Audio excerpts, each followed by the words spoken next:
There is a saying in the Tamil, sir, "Nee arsi kondu va na umi kondu vara rendu perum oodi oodi tingalam." It means you bring rice, says the government. The government will bring the husk, we'll mix both, take away the husk and both of us eat the rice. This is not justice, sir. Most of the centrally sponsored schemes are like this. There are several pertinent questions about the financial assistance provided by the PFC Limited and the REC Limited. There is a proverb saying, "Mulu pusunikaya sothala marakkiradhu pari." It is like hiding a big pumpkin in the thali what we eat. It is a warning bell for the union government which needs to change this attitude. Otherwise, people of India will shoot them the exit gate. Taste Daily. Honorable Sri S. Niranjan Reddy ji. Now, Honorable Dr. Kanimozhi NVN Somu. Thank you, Vice Chairman, sir. Thank you for the opportunity. The new and renewable energy is going to be the very crucial for saving the earth and for the safe journey of human beings on this planet Earth, sir.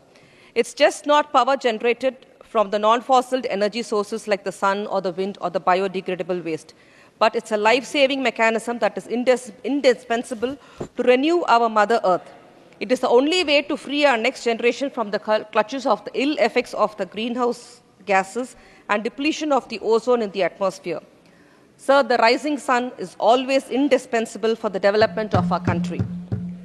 Wind power in India has a strong manufacturing base with 20 manufacturers of 15 different wind turbine models of international quality up to 3 megawatt in size with exports to Europe, United States and other countries. Sir, Tamil Nadu and Gujarat are the two champion states in hastening the wind energy. Maharashtra, Karnataka, Rajasthan and Andhra Pradesh contribute substantial energy generated from the windmills. At the moment, Tamil Nadu contributes 11,000 megawatt energy out of 45,000 megawatt wind energy produced in the country.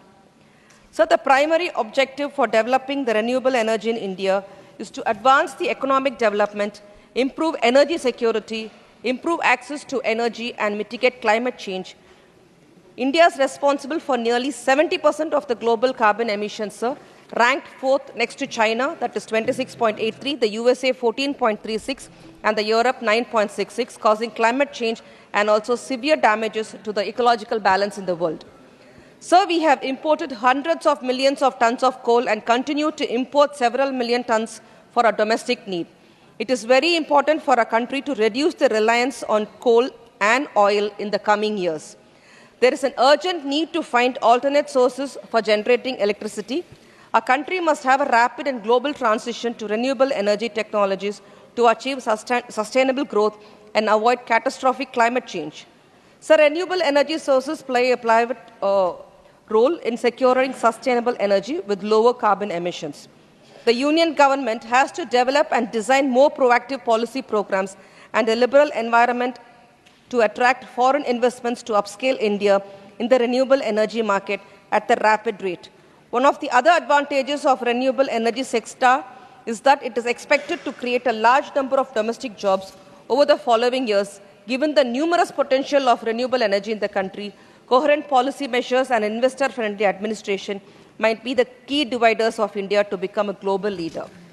Sir, Tamil Nadu, under the Dravidian model rule, spearheaded by our Honorable Chief Minister Thalapathy M.K. Stalin, is pioneer in the adoption of the clean energy and has positioned itself at the forefront of India's transition towards clean energy sources. To achieve energy self-sufficiency, the state government has made significant efforts in solar, wind, and other renewable energy sources. Tamil Nadu's contribution to climate action has gained international recognition. So the government of Tamil Nadu on 24/1/2024 has accorded approval for formation of Green Energy Company in the name of Tamil Nadu Green Energy Corporation Limited to take over the green energy activities like the hydro, wind and the solar of Tangitco and to take over functions of the Tamil Nadu Energy Development Agency. The main objectives of this are to fast-track the energy transmission from 22% of renewable energy mix to 50%, promoting the hydro generation operation and maintenance of existing hydro generating stations, promoting hydro projects and pump storage projects, promoting large-scale solar and wind projects, promoting rooftop installations for residential sectors, promoting non-fossil fuel-based generation such as biomass, and new RE hybrid policy to increase RE penetration, effective utilization of existing transmission and distribution by infra by maximizing the technical effort. to get green funds at a lower cost. With the installed capacity of 19,628 megawatts, Tamil Nadu holds third position in India in renewable energy installed capacity, sir. Sir, Tamil Nadu is the first state in the country towards implementing repowering of old windmills owned by private wind power generators, and so far as 96 old windmills with 26 megawatt have been repowered. As on date, 1,368 windmills have the capacity of 961.98 megawatts to be benefited by the repowering. Sir, Tamil Nadu has hastened 11,033 million units of solar power from the installed solar power units of the state transmission utility during the year 2023-2024. Sir, I would just like to make a few suggestions. The Union Government should fund generously from the financial arms of the REC and the PFC. The government should be insisting RBI banks to generate renewable energy products under the priority sector lending.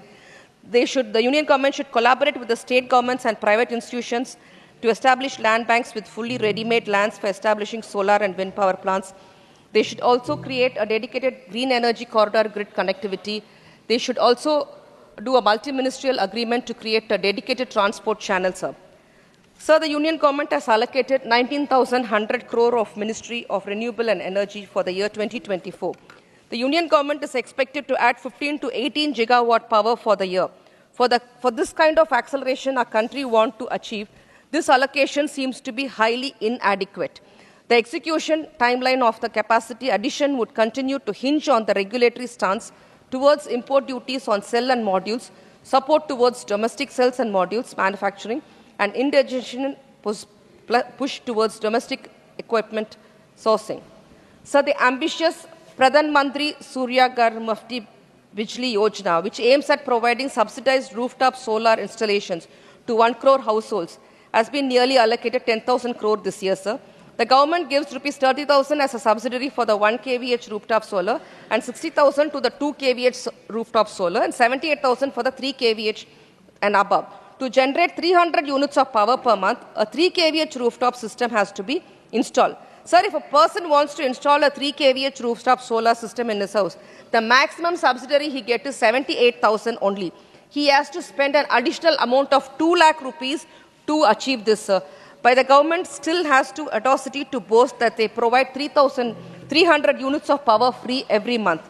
Another such project is the PM Kusum, that is Pradhan Mantri Kisan Urja Suraksha Evam Uttan Mahabhiyan scheme, has been launched by the Ministry of the Renewable Energy for setting up subsidized solar pumps and distributed solar power plants across the country. It is one of the biggest initiatives wherein the farmers would be benefited, that's what they say, but the CFS has 30% of benchmark cost for the tender cost, which is very, very lower. By the state government, it's only 30% subsidy, and the remaining 40% has to be bared by the farmers, sir. For the government to call such a scheme as free, it needs to be spent the whole amount, but asking the people to spend 2 lakh under these projects and calling it free is totally unjustifiable. There is a saying in the Tamil, sir, "Nee arisi kondu va, na umi kondu vara, rendu perum oodi oodi tingalam." It means you bring rice, says the government. The government will bring the husk, we'll mix both, we will take away the husk and both of us eat the rice. This is not justice, sir.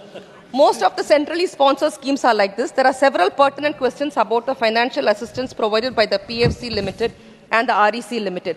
There is a proverb saying, "Mulu pusunikaya sothala marakkiradhu pari." It is like hiding a big pumpkin in the thali what we eat.